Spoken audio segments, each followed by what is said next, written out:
Hey,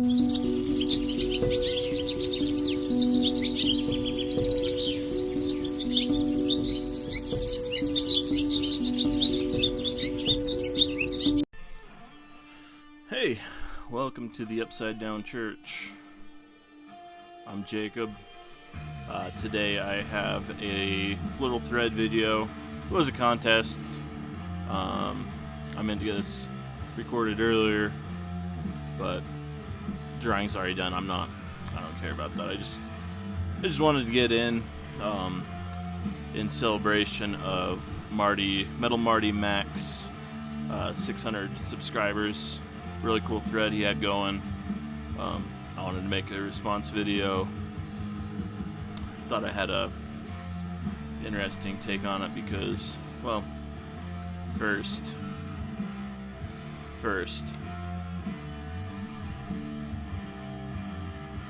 drinking a I Am the Witch by Proper Brewing. This is a golden ale with pumpkin spices, which is in honor of Logan. We're gonna do a little beer and music pairing it with Swamp Fiend Smokeweed Hail Satan. Feels like a pretty decent pairing. But yeah, this is Blackened Stoner Doom. Pretty cool project. This is their first release. I think it might just be an EP. I'm not sure. It's 6 tracks. I can't remember if it's full length or EP. It's like my second or third listen to it. Pretty cool stuff. Josh Hines is one of the members. That's how I became familiar with this. Josh Hines is behind a project called Stare that I really like. If you guys haven't checked out Stare, I highly recommend it.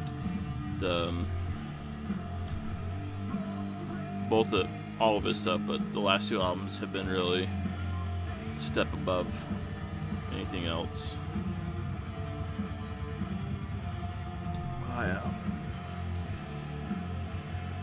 All right, so yeah, the thread was metal and movies.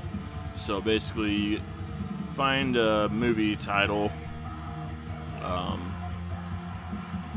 I even went with some characters. You'll see why. But match a movie title to an album, a song, something like that, to do with an album. So I was noticing, watching quite a few of these videos, that there was quite the theme going on between all the channels. You know, pretty much what you would expect for metal music. Everybody was picking either mostly horror, quite some action mixed in there, like especially like older like 80s action movies. I know a lot of 80s and 90s stuff that a lot of you guys came up on, but I'm not a big horror guy, so I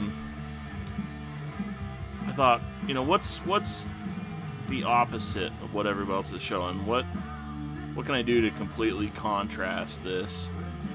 So today we're gonna do 5 albums that match up to Disney princesses or Disney princess movies. So first off, we have Aurora. That's the name of the Sleeping Beauty princess, Aurora. This is Aurora Borealis with Praise the Archaic Light's Embrace. This is a project based out of Maryland, is where they were from. If you guys are familiar with what's the name of it? The band name, like the acronym is ICE. I've got the record over here. Let me grab it. Yeah, ICE. This is a slipcase version, so I'll show you the actual cover. new release. There's one other, what is something, Imperial Crystalline Entombment is the name of the project.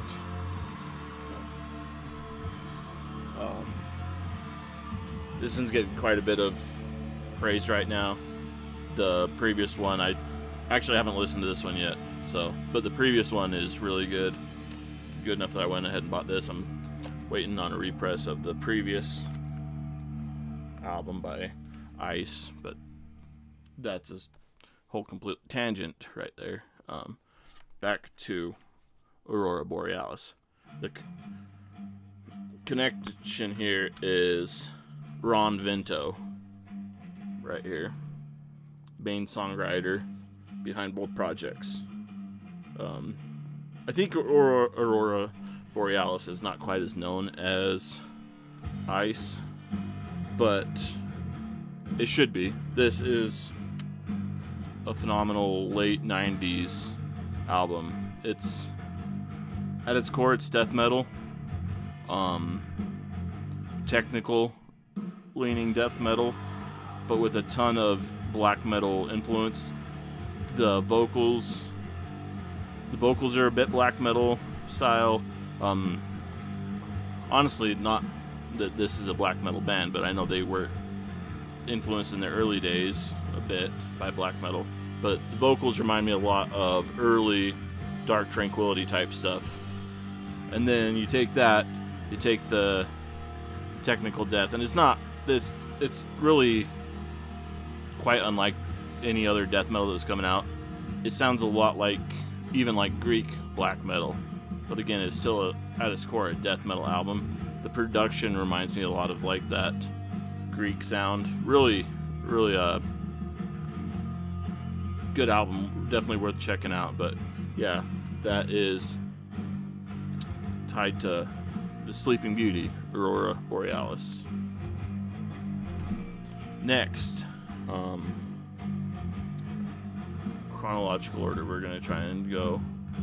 This isn't the actual, this is a little 4 CD box set of Nightwish. Yeah, I enjoy some Nightwish. This is all of their, I believe this is their first 3 albums in an EP. But on the first album, I wish I had the artwork for it, but here's just the disc and the set. It's Angels Fall First is the name of the album. And on that album, track number 2 is Beauty and the Beast. I know that was part of their early kind of live set. It's probably one of their top songs from the early stuff. The first album is pretty good. Had one major flaw though in my book.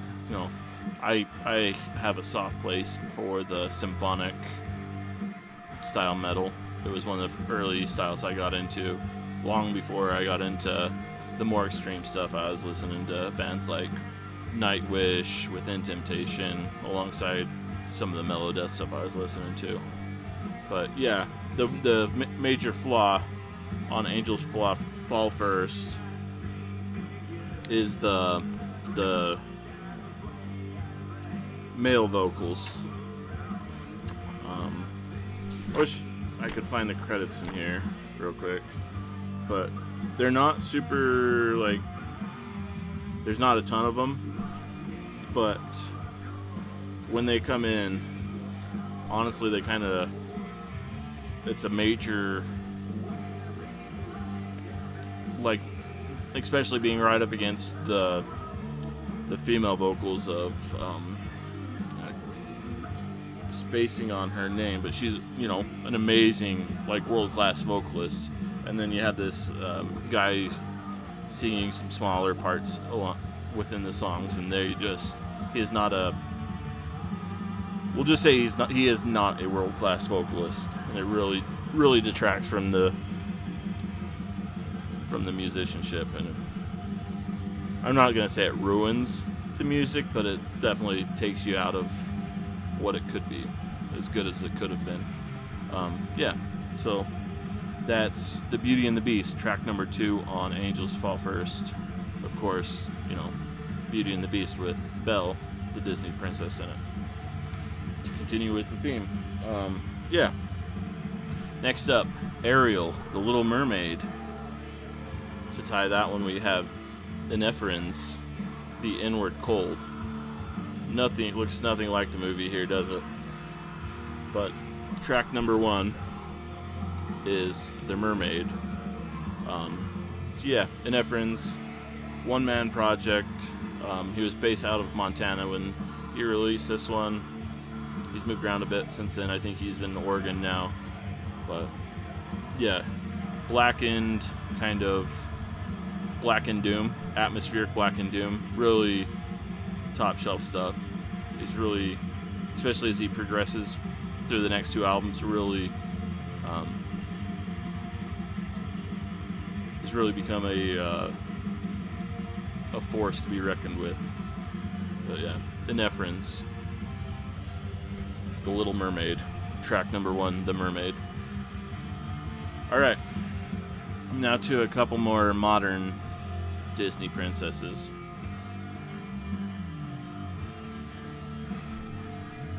I'm gonna make myself look like an ass because I forgot the name of this princess.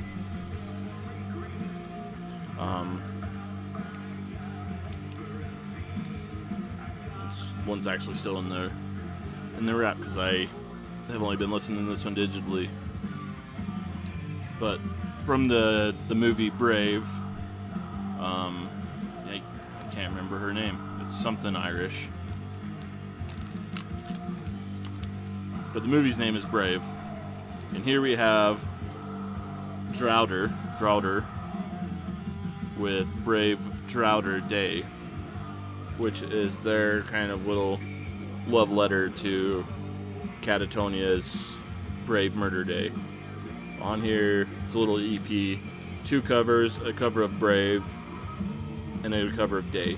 And then the third song is an original track called Drowned, which is just kind of them playing in like a track inspired. They wrote inspired by Catatonia. But yeah, really cool release.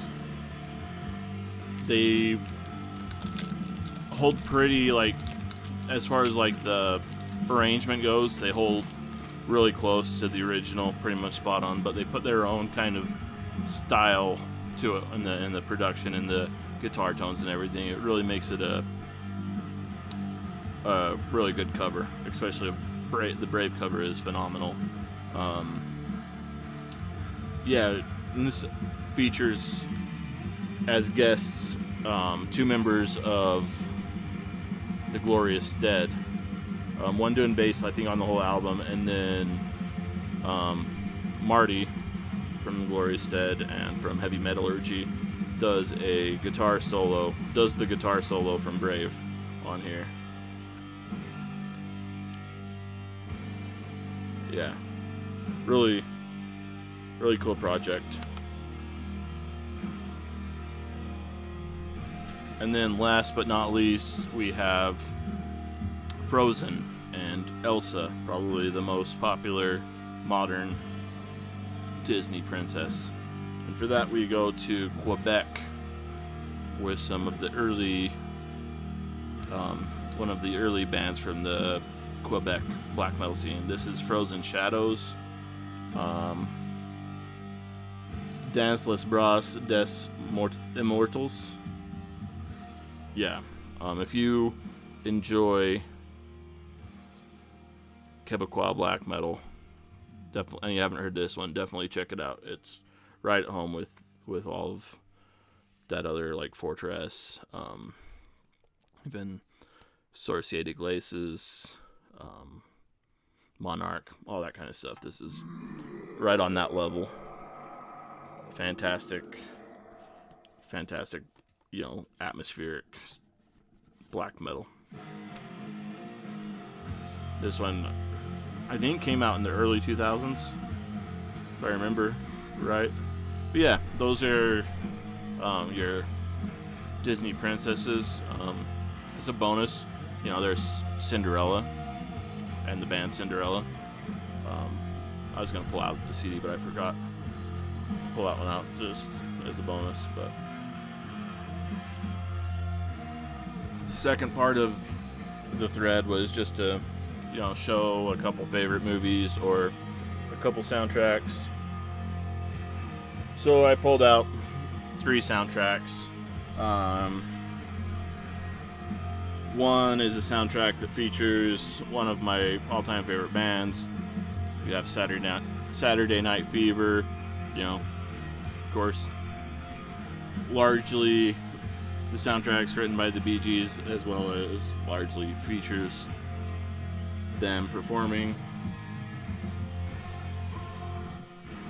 There are those fine gentlemen up there, and then a couple of the artists that perform on here. I think, yeah.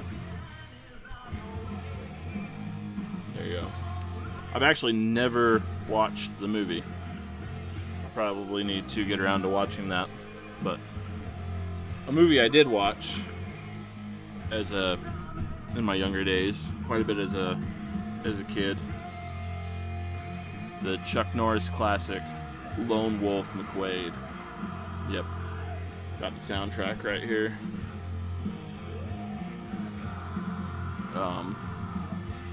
Yeah, if you know Chuck Norris, you know exactly what you're getting. Lots of cheesy karate, really cheesy action Chuck Norris movie. And then the last soundtrack I pulled was from one of my all-time favorite movies, and that's Logan. Yeah.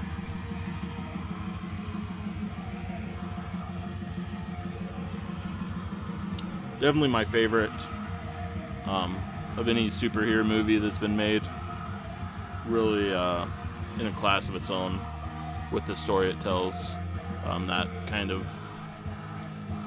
That alternate Old Man Logan universe is a really interesting. I haven't read much of the comics, but I know the concept and everything. It's a really interesting universe, Marvel universe. Anyways, yeah, that is what I've got for the Metal Marty Mac Music and Movies Challenge. Yeah, congrats. I'm a more recent subscriber. I actually found out through this thread about your channel. So yeah, really happy to get in on this. I'm not worried that I missed the deadline or whatever. No big deal. Yeah, just happy to support a good channel. Got a few more of these videos coming out real soon. Hopefully I'll meet the deadlines on those ones. But until next time, take it easy.